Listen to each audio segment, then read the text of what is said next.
What's up, Colorado? Chris Lopez here. And I'm really excited about today's podcast because not only do I have a great agent in the studio, I'm also excited to announce that agent, Mr. Newt Wyler, has officially joined Envision Advisors as a few weeks ago.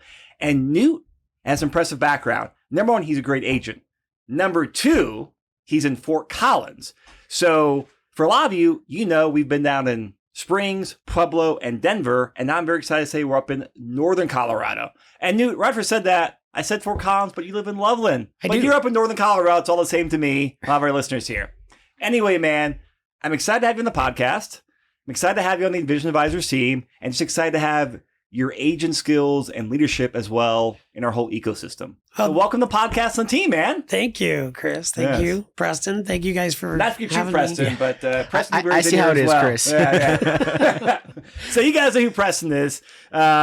He runs Envision Advisors, and actually was a big reason we're able to grab an amazing guy like Newt. Yeah, no, I'm super excited to have Newt on the team and be able to start working up in northern Colorado now. Newt, thanks for everything you've done so far. Newt and I have known each other over the last few years, just kind of in passing and whatnot. But I recently was able to actually send some really good friends of mine that were moving here from California that were looking to move up to Greeley for a job transfer, and connected them with Newt. And they had such a great experience that I really was excited to chat more with Newt and kind of find out more about what his goals and his plans were. And here we are. Yeah, and that's what leads to working. It's all together. about relationships, right? Do good business, do good deals. It leads to more deals and more opportunities. Yep. So, Newt, we got a lot to talk about. We got to talk about a little about your background. We got to talk about the northern Colorado market. And then two other very exciting things that we normally don't talk on the podcast. You're also a licensed agent in Wyoming. Correct. So we're going to talk a little bit about what Wyoming is like, because I have really no clue. Okay. And also, you have a bar and pub up in Greeley, which I've heard is a fun place to go, and maybe we'll have some real estate meetups there at some point. Absolutely. All right. Yes. I like that idea. I know. Yeah. Anytime. All right. So you live in Loveland, and you're the managing broker for Your Castle, which means Newt basically runs the Your Castle office for up north. So tremendous leadership opportunity, and also just, a great fit for you and great leadership skill set. So, but I want to rewind. I knew you were licensed about 8 or 9 years ago. Where did it start? I got my license in 2015 in Colorado, March of 2015. And then I also got licensed in Wyoming the same year. So I decided to get licensed in Wyoming because my wife used to live in Cheyenne. And we had a sphere of friends and acquaintances up there that we could also serve. So I just decided to get that done. Great. Well, is there a lot of overflow between, southern Wyoming and northern Colorado? I mean, I don't know a lot about those markets. We're still learning stuff, Chris and I, but is there a lot of, crossover and overlap up there? That's a good question. Yeah, we're starting to see, so there's a lot of Wyoming folks that actually come down to Colorado to shop. I've actually helped several people actually move up to Cheyenne because they don't have income tax for the state. They don't tax their food on their groceries. So there's some advantages to that. And some of those folks actually work in Colorado. So it's not they that commute far. back and forth every day, huh? It's not that far of a drive. Yeah. Oh, interesting. I know we brought you on here for talk about northern Colorado, but I want to talk about Wyoming for a minute because I'm just so curious about that. Like, give us like the 2-minute summary on like the Wyoming market. Just like I have no idea about like the landscape, price point, like anything. Do they still ride horses to work up there? Like what's going on in Wyoming? Yeah. Wyoming is actually a really great state. It's, a lot of the communities, they don't have a lot of people. Cheyenne itself, I think, is around just under 60,000 people. But I've always likened the Cheyenne market to similar to Greeley in the price points. It moves a little bit slower up there as far as the sales volume, but it's just it's a really big small town, the whole state really, and it's actually very nice to be up there and be able to help those people as well. So what's like the equivalent to like like a 3-bed 2-bath home in Greeley? What's in Greeley and like what's in Cheyenne? Just like price point and general things like that. Well, depending on where in both of those towns, I could say that you around the median, just kind of like your basic run of the mill. Yeah. Sure. A 3-bed, 2-bath. I think at Greeley, you're probably looking at the median sales price now is around $410. And in Cheyenne, you're probably going to be around 350. So Okay. it's a little bit less expensive. You can still find things up there with a 2 in front of it. So there's some opportunities Yeah. for sure. Yeah, I'm excited to I'll stop asking questions about living in this podcast because I'm very curious to learn more about it. And also I think, as you said, there's people that are buying to move up there and also investing up there as well because it's an attractive price point. Yeah, absolutely. All right. So you got licensed eight years ago. Yes. You got licensed in Wyoming as well because now your wife used to live there. So how'd you get into real estate as a career and kind of what was that story arc like? Well, it's a funny story. So I own another business in Greeley, and I met my wife at that time. She lived in Cheyenne. I lived in Greeley. I saw her. We decided we wanted to live in Loveland because that was kind of the center of the universe for everything up there. Mhm. Yep. So we decided to build a home over in Loveland. And in doing so, she owned a twin home, which I know that you had never heard. Have you heard Nope. this phrase? Yeah. I haven't. Yeah, so you said that before. Twin home. Okay, good. I'm Yeah, glad it's no. not just me. It's not just you. That helps my real estate ego a little bit, Newt. So what is a twin home? It's kind of a two-story duplex, really. And, each side is owned separately. So there's just a shared wall. And that's, they both had basements, 2 stories, 2-car garages. But, So it's a duplex, right, So Preston? it's a paired home. Okay, yeah. well, now my understanding in paired homes is the different elevations. Interesting. Okay. So Oh, man. I don't know. I'm not a learning. builder. Yeah, Oh, yeah. But anyway, my wife, we decided that she was going to sell her twin home. hmm And she wanted to do it for sale by owner because I was telling you, my wife is very capable. She's Yeah. a super high producer in what she does. And so I just watched and tried to help her by, being there supportive and putting the signs in the yard. She did it for sale by owner. And we just happened to luck out with the perfect investor buyers.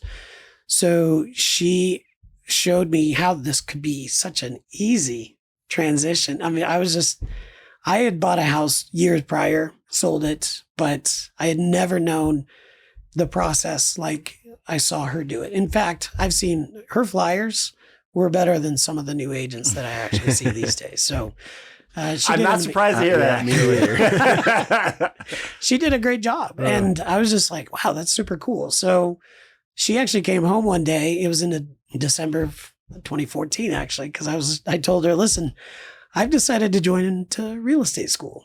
As she's walking through the door, and she's like, what? I was like, yeah, I'm going to be a realtor. You inspired me, right? Yeah, exactly. So I joined, I went to real estate school and got licensed 3 months later. So, the most agents generally don't have nice things to say about when they're dealing with a FSBO buyer. It's usually very, Right. very headache and lots of hassles and extra communication, extra work. So since that's how you came to real estate, have you been cursed with FSBOs as you do deals, or has it been a win-win, or doesn't matter? What's funny about that is, There's got to be some karma in here. well, like I said, we had the perfect buyer because they didn't have an agent. So we didn't have to go through all of that.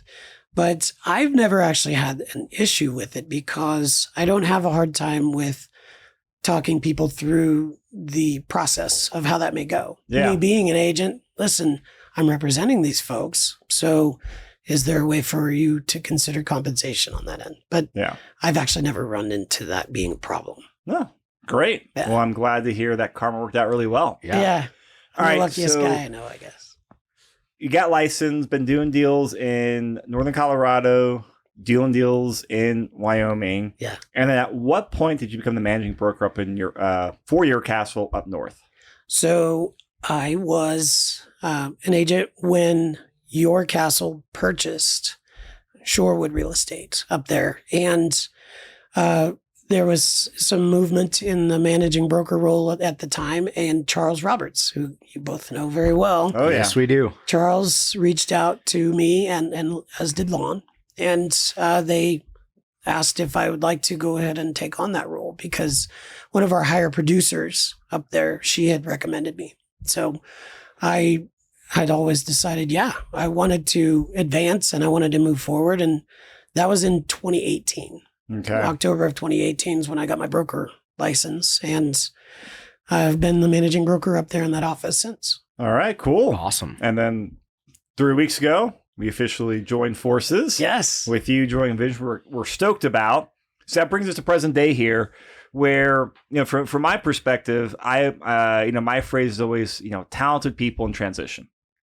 Anyone that's worked with me for more than a couple months has heard that phrase. Like, that is, I always use myself, hey, I want to recruit a talented person in transition. Obviously, you're a very talented person. Well, thank you. Well, you're welcome. Otherwise, we wouldn't be sitting here.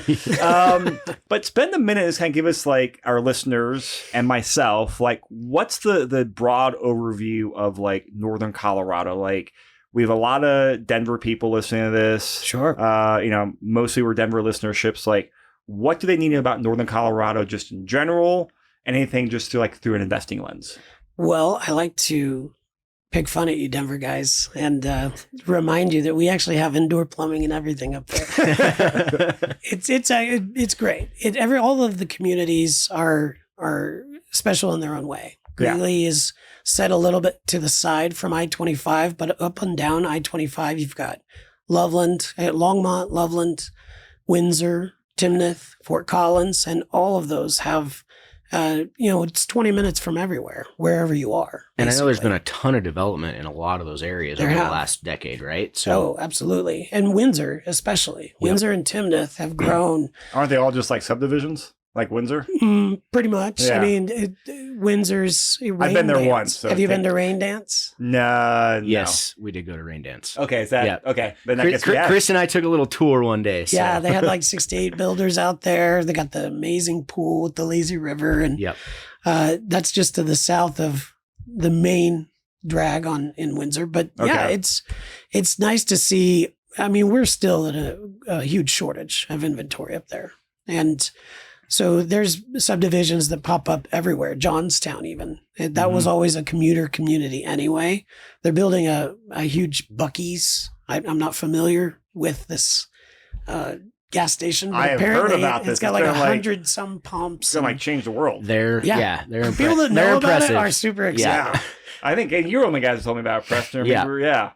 I mean, I've done a lot of road trips and a lot of traveling across this country. I've definitely stopped at a few of those myself. So I'm excited to see what this brings to Northern Colorado. Yeah. Well, and we've got a lot of development just, through not just the homes, but there's a ton of, Shields put a flagship store right there on the corner of I-25 and 34. And, it's just, it's a growing market for sure. We've grown a lot. Now, from just a very high level, I think it is same inventory shortage, price appreciation, kind of like how Denver's been and Springs has been. Fort Collins has followed about the same trajectory the last, 12 years, right? Or yeah, Fort Collins has been just shooting up ever since. I mean, I think that it actually came down just a little bit, maybe 1% to 2% in the last quarter, but not enough to matter. Yeah. I mean, it's really Fort Collins, anywhere near Old Town, you're looking at the higher dollars. But you also have everything within a walk's distance, which is why it's so desirable for those folks. But I also think, and correct me if I'm wrong, but that's one of the nice things and kind of the inviting things about Northern Colorado is there's so many different communities up there, right? With all the different towns between Longmont and Loveland and, Greeley, Fort Collins. Like there's a lot of different places to choose from. And there's a lot of different things happening up there. Well, and, to that point, each one of them have their own specific personality. All of the communities are like Windsor or Loveland. They all have their own special holiday celebrations it's just, it's nice. You can go anywhere and feel welcome. That's great. I know I said Fort Collins on there, but in general, Northern Colorado, it's all been about the same trajectory as like Denver Metro, just big price appreciation, no inventory, population growth, just kind of the same trends we've seen. Yeah. Yeah. Okay. We're seeing a lot of that as well. And in Greeley, it's a little bit slower. Greeley's expanding closer it's going west towards I-25. But yeah, we're seeing Windsor actually overtook Loveland. I believe it was second quarter of last year in the higher average price point, because of all of the expansion that they're doing with the building there. Really? Yeah. Okay. So what's the next 10 years look like up in Northern Colorado? everything's going to grow together. That's for sure. It's already getting to where, Windsor and Greeley almost touch. And Loveland, Fort Collins basically smash up against each other, as does Loveland and Berthoud. So, Timnath, everything's going to look a lot like down here. We're getting a Top Golf. So we're pretty excited. Even looking at the drive up I-25 now, right? I mean, you basically hit Thornton, North Glen, and then all of a sudden it's Erie, Dacono, and you just start moving up and it's nothing but development. Yeah. Yeah, they're widening the road up there to 3 lanes per side, just in time, I think, to make it 4. So there's going to be construction up there forever. Yeah. So, I mean, one of the things I always like to look for from I tend to follow a keep it simple, stupid investing philosophy for investing and also just, career and business. And I always come down to one basic metric. Is the place or the market or that geographic area, is it growing or is it shrinking? Because if a marketplace or a town is shrinking, that always scared me because, hey, if things are shrinking, that's usually not a good sign. And either things are shrinking or growing. And so is it correct to state that just, hey, overall, Northern Colorado is just on that growth side, just like the rest of the Front Ranges? Absolutely. Particularly because you've heard drive to you qualify, right? So we have a lot of folks that move up that way just because they may work in downtown Denver, but it's super expensive. So why wouldn't you want to buy a $500,000 to a $600,000 house that's twice the size of whatever the apartment is going to be downtown? Yeah. Yep. That's always been the little bit I've done up north. We've had a couple clients, mostly just other agents, other investors, is one of the plays I like up in Northern Colorado a lot seems like buying a new build, detached single family, your standard 3-bed, 2-bath, 4-bed, something like that, either as a rental or a house hack has kind of been a very smart go-to play I've seen a lot of investors do up there. And I think that's just because, the price points are a little bit less than down here. But then also, when I've looked in the past, hey, what's the price point? What's the rent? And you get a brand new house. It seemed to be a very smart play to me. Has that at all changed? Like I said, I'm kind of just going off of general consensus and people I've talked to, but that has been a play I've seen a lot of investors do. No, it hasn't changed. Actually, there's some builders that are very popular with that model, specific to house hacking in particular, or nomading. But basically, there's certain builders up there that still you can find a home under $500,000 in that I-25 corridor that's going to allow for them to live there a year, move on, buy the next one, maybe even the one next door. Who knows? Yeah. But it's a very popular move these days. And you've helped, I think, quite a few investors and clients either buy a rental or do a house hack through that strategy, right? Yeah. Most of the investors that I've helped in the past are either doing a house hack, a nomad, or buy and hold long-term rentals. I'm just now getting exposed through the Envision Advisors group to the room by rent. Yep. And those models, I'm excited to learn from you guys. I'm excited because I've not seen anyone up there. We were talking about this a few weeks ago, and they really doing the room by room strategy up there. Yeah. And I know part of that too is Fort Collins has, I think it's UTC plus 2. Yes. Is that the correct? It's U plus 2 is what we call it. Yeah. Okay. What exactly is that? Because you can explain better than I can. I think I already butchered it. Yeah, well, effectively what it is it's a municipal ordinance that only allows for you and your family and one unrelated person. So it's essentially, it's a way for them to prevent, 13 college kids living in the same house, in the same 2-bedroom house. So it's a more of a safety measure, I think. And is that strictly related to just Fort Collins, or is there any other municipalities up there that have that rule? There are specific rules in certain municipalities over there, but Fort Collins is the only one that we actually have to sign with the deed of transfer.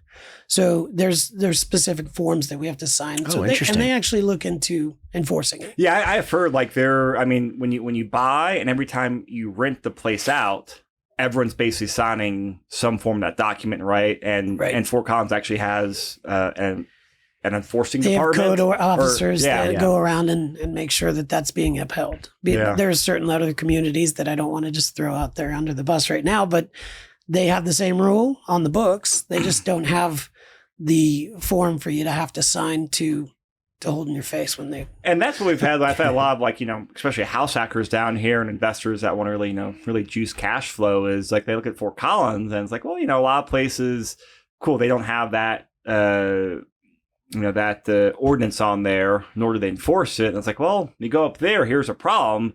And there is like, you have to play by the rules. Yeah. And I think that's been a big reason we haven't seen much room by room up there. So I'm curious as we expand the other markets out there, like just to like dig into that.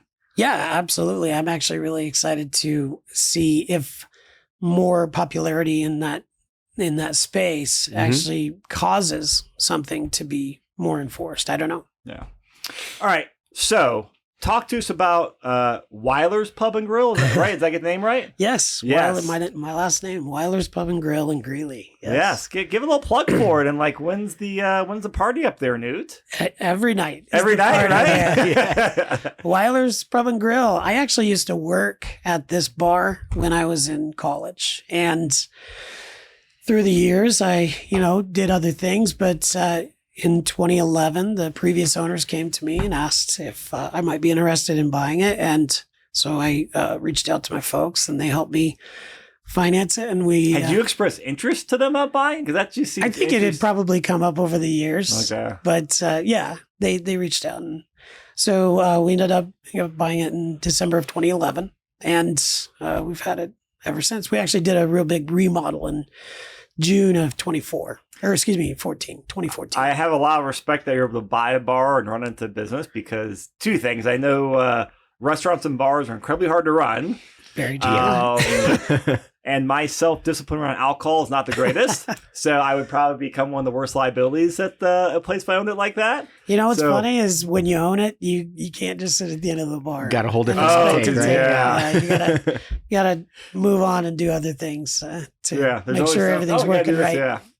Newt, I'm excited to have you on the team. I'm excited to explore Thank you. Northern Colorado more with you, clients. I know we've had lots of interest around there, and he said it's a growing place. Yes. We always want to be, focused on growing places because that leads to opportunity and usually long-term wealth. So, Newt, excited having the team. Thanks for coming to the podcast, and thank you for driving down, man. Oh, well, thank you for having me. Yeah, of course. Yeah, Newt, super excited to have you, and really, really looking forward to learning a lot more about Northern Colorado. So it's going to be fun. Awesome. Well, if anyone out there has questions on the best place to grab a beer in Greeley, buy or sell something in Northern Colorado or explore Wyoming, Newt's the guy to call. Yeah, I'd be happy to help. Thanks a lot, Newt. Thanks, Newt. Thanks, Chris.